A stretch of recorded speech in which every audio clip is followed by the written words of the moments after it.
masih ngomongin krisis, kalau kita mau melihat satu sudut pandang lagi, kita seharusnya sekarang sangat-sangat bersyukur. Ekonomi mulai bergerak, orang-orang sudah boleh keluar ruangan, tempat-tempat keramaian sudah mulai muncul, orang-orang mahasiswa sudah mulai kuliah lagi tatap muka offline. Ini terlihat sederhana ya, tapi tatap muka online dalam konteks mahasiswa misalnya di sebuah kampus UGM Jogja, dia punya, saya nggak tahu sih mungkin, atau ITS Surabaya 20 ribuan mahasiswa misalnya. Ketika dia nggak ada yang kuliah semua, bisa jadi kosannya ikut sepi. Ketika kos-kosannya sepi semua, gitu bisa jadi nanti yang namanya usaha-usaha kuliner di sampingnya ikutan sepi. Kalau usaha kulinernya sepi, nanti dia ketika dia nggak belanja lagi yang namanya beras, ayam dan seterusnya ikutan sepi. Mereka nggak laundry lagi, ikutan sepi. Mereka nggak pesan Gojek, GoFood atau GrabFood, ShopeeFood, itu ikutan sepi. Jadi efek berantai itu sebenarnya panjang. Itu yang mungkin kita harus syukuri dulu sekarang.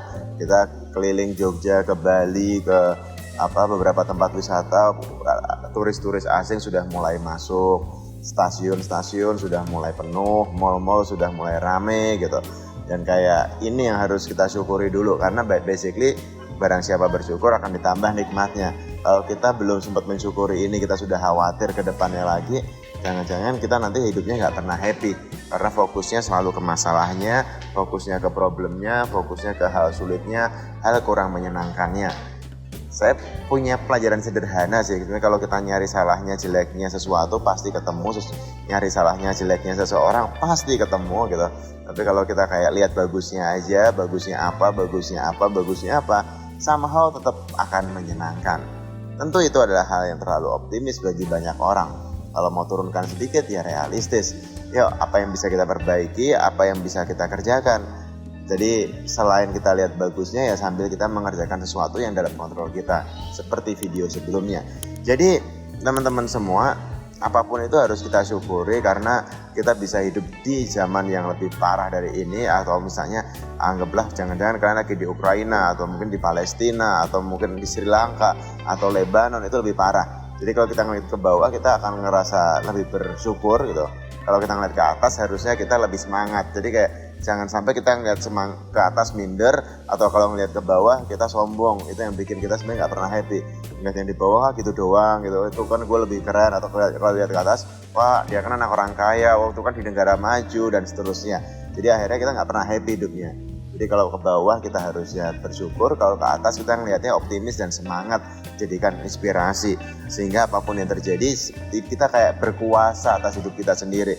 Dan teman-teman, basically yang mungkin kalian tidak punya kuasa adalah kalian dilahirkan di mana, di keluarga yang mana, kalian laki-laki atau perempuan dan seterusnya, itu kalian mungkin benar-benar nggak punya kuasa. Tapi kalau kalian sekarang misalnya tinggal di Batam, mau pindah ke Bali, itu dalam kuasa. Mau pindah ke Surabaya, atau kalian mau menikah dengan siapa atau tidak menikah dengan siapa, mengerjakan pekerjaan apa, usaha apa, itu dalam kuasa kalian semua. Artinya hanya tinggal ngomongin keputusan. Misalnya jangan-jangan ini adalah kapal yang tenggelam, misalnya bisnis bisnis yang udah bisnis pager misalnya, atau bisnis wartel gitu kan. Ya kalian punya semua sumber daya power untuk memutuskan, saya berhenti bisnis jual pager atau jual bisnis wartel misalnya. Itu punya kok kalian untuk mengambil keputusan, itu punya powernya, sehingga tidak ada alasan lain bahwa ini salahnya orang, salahnya pemerintah, salahnya keadaan, salahnya situasi, salahnya perang. Anggaplah benar mereka salah semua, terus kita nyalain mereka, apa fungsinya, apa gunanya untuk hidup kita kalau kita tidak merubah diri. Tapi kalau kita fokus bisa merubah diri kita, memperbaiki diri kita, kita pun kalau mau nyalahin dalam kondisi tidak sebagai korban, itu jauh lebih enak dibanding kita yang korban, penuh kepentingan, berusaha nyalain seluruh dunia bahwa mereka semua yang salah kecuali diri kita. In the end of the day, kita sendiri yang bakal paling rugi.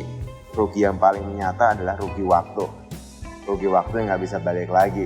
Jadi have fun, enjoy the moment. Bahagia itu sekarang, bahagia itu saat ini, bahagia sekarang juga.